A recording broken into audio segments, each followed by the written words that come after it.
Well, hello everyone!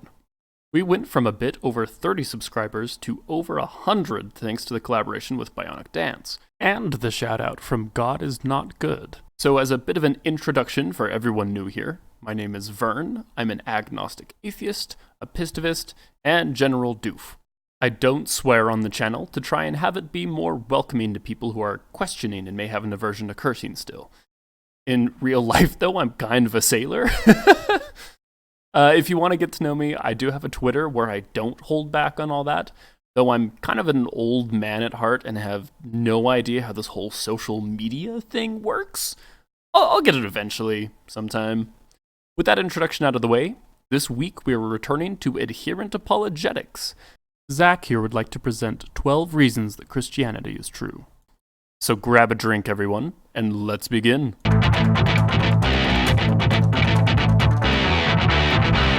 What's up, everyone? My name is Zach. I'm going to give you 12 reasons that Christianity is true. So let's get into these 12 reasons. Reason number 1, absolute truth exists. That is quite a claim. I hope that you have the evidence to back it up. I'm holding a really nice Hitchen's razor. Don't make me use it. If you say that truth is just relative, that would be a self-defeating statement because that would be an absolute statement.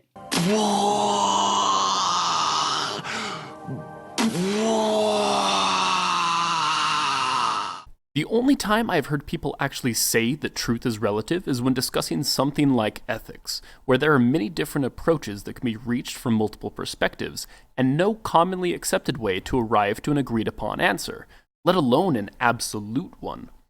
Let's take a classic example, the trolley problem.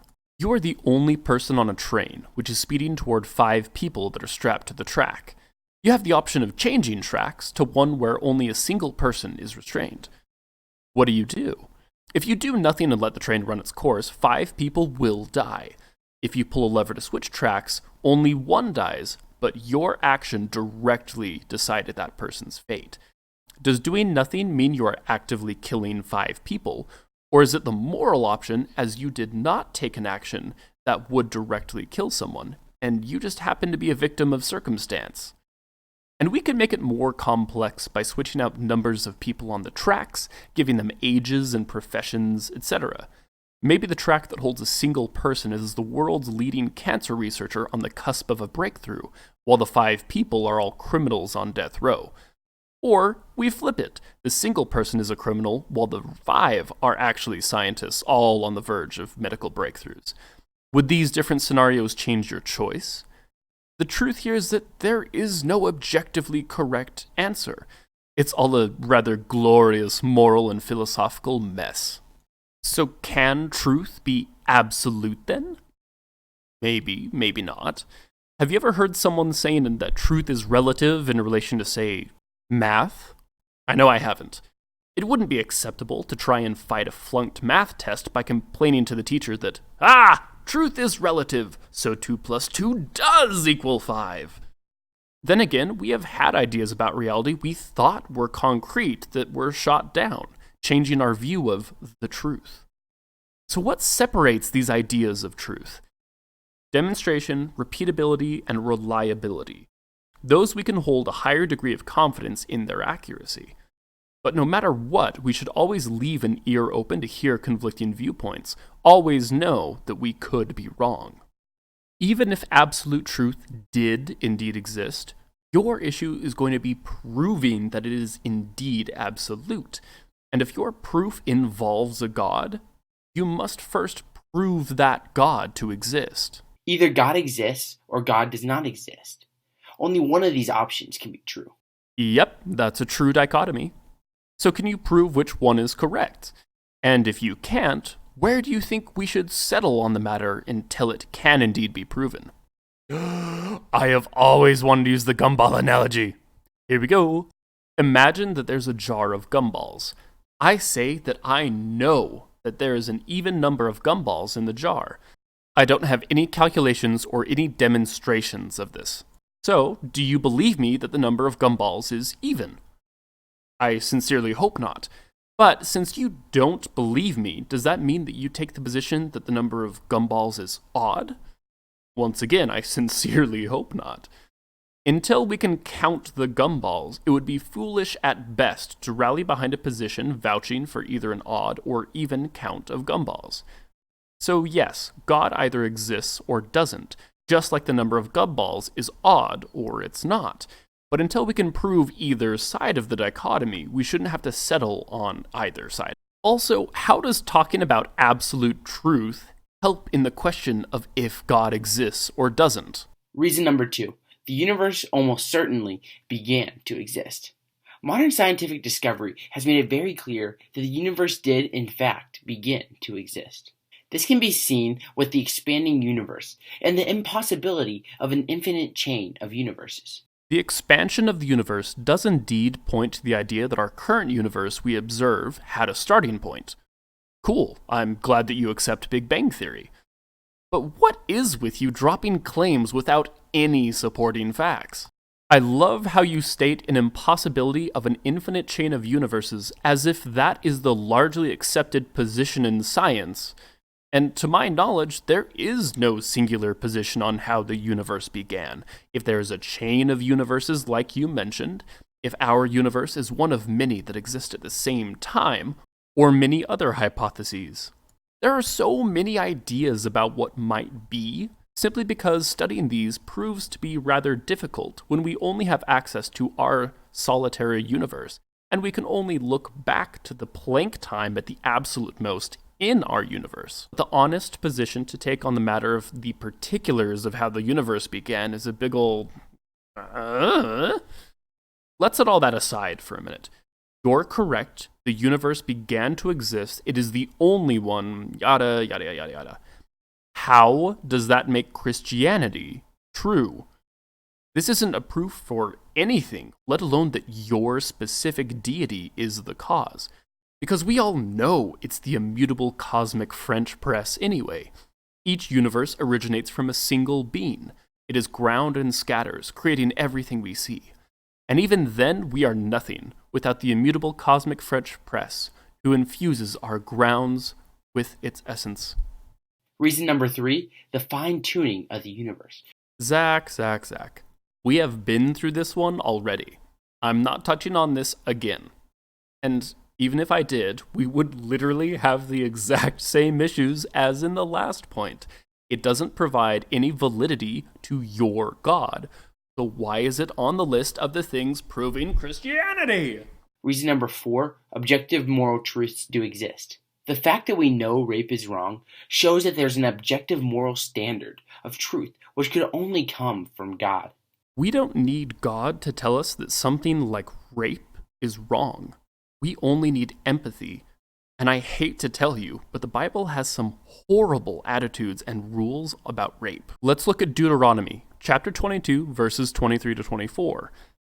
If there's a betrothed virgin, and a man meets her in the city and lies with her, then you shall bring them both out to the gate of that city, and you shall stone them to death with stones, the young woman because she did not cry for help, though she was in the city, and the man because he violated his neighbor's wife.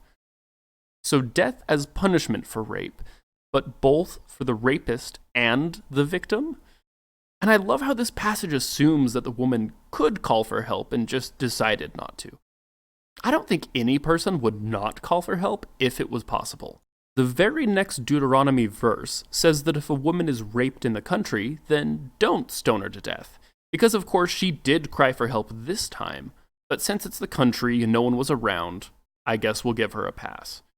But the next verse is really something.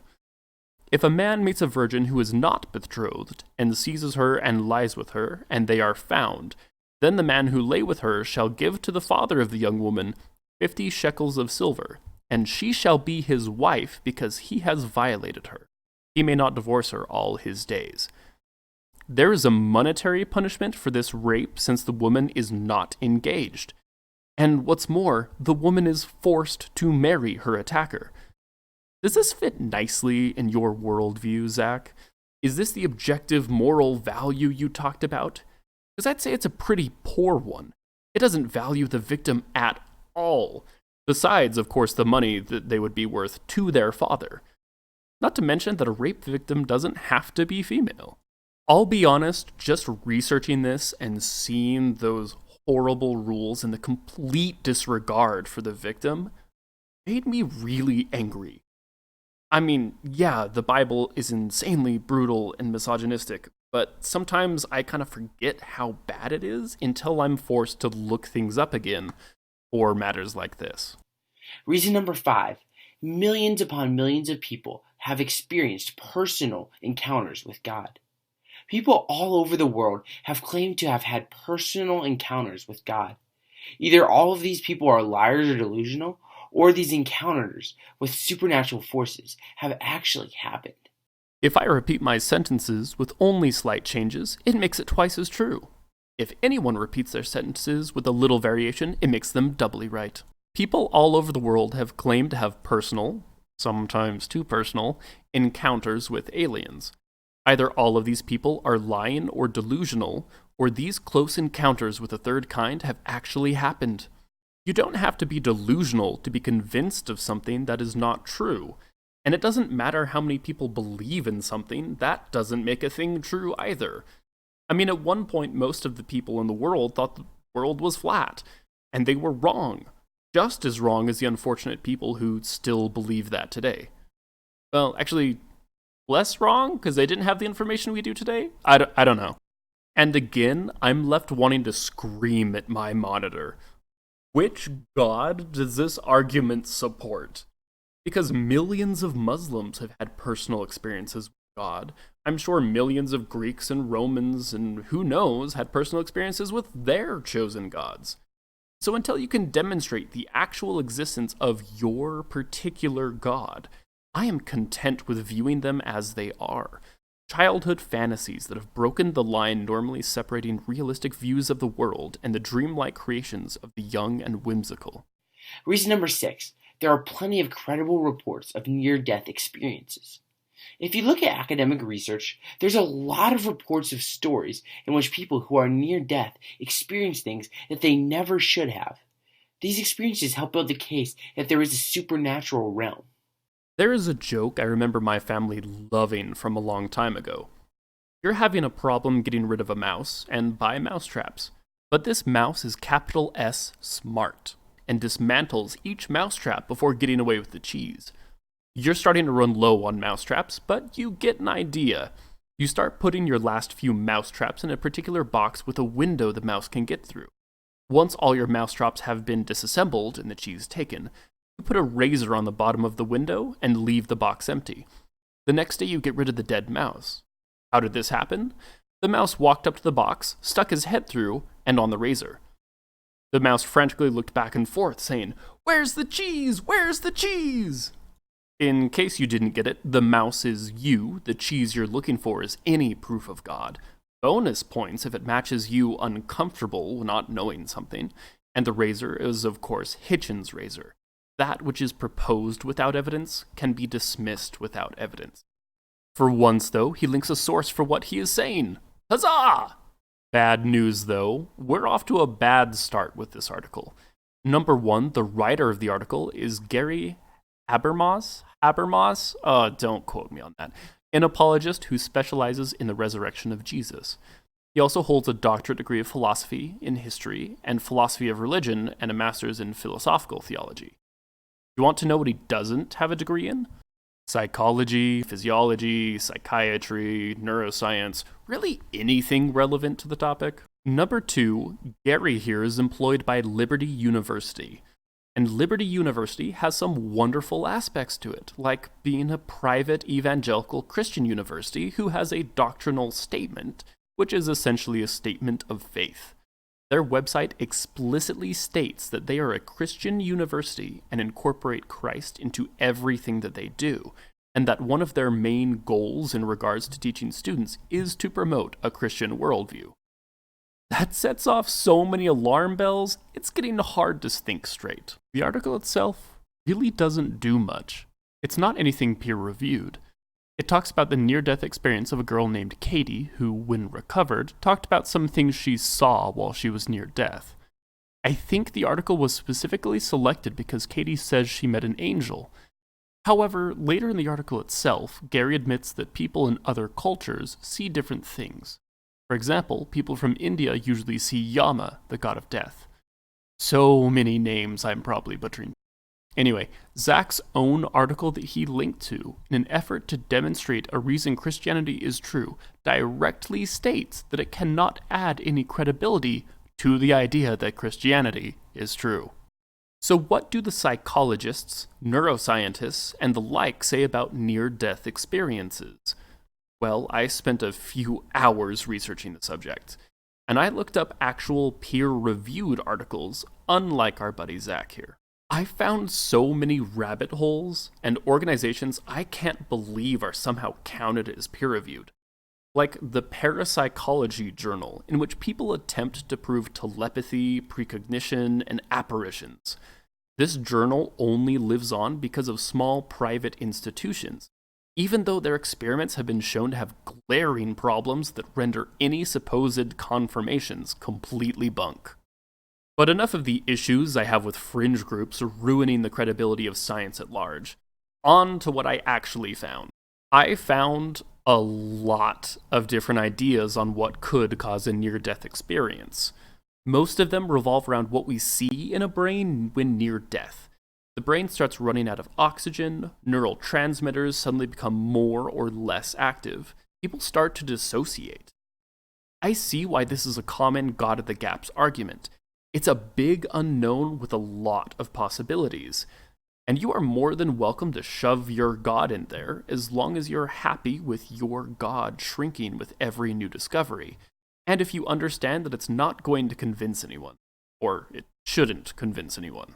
Okay, this video has gone on for way longer than I anticipated, so I'm going to cut it off here for now. This shall be my very first part 1 on my channel. It feels a little bit weird, not gonna lie. Thank you all so much for watching. This has been the Unholy Roast, and thank you for listening to my still small voice.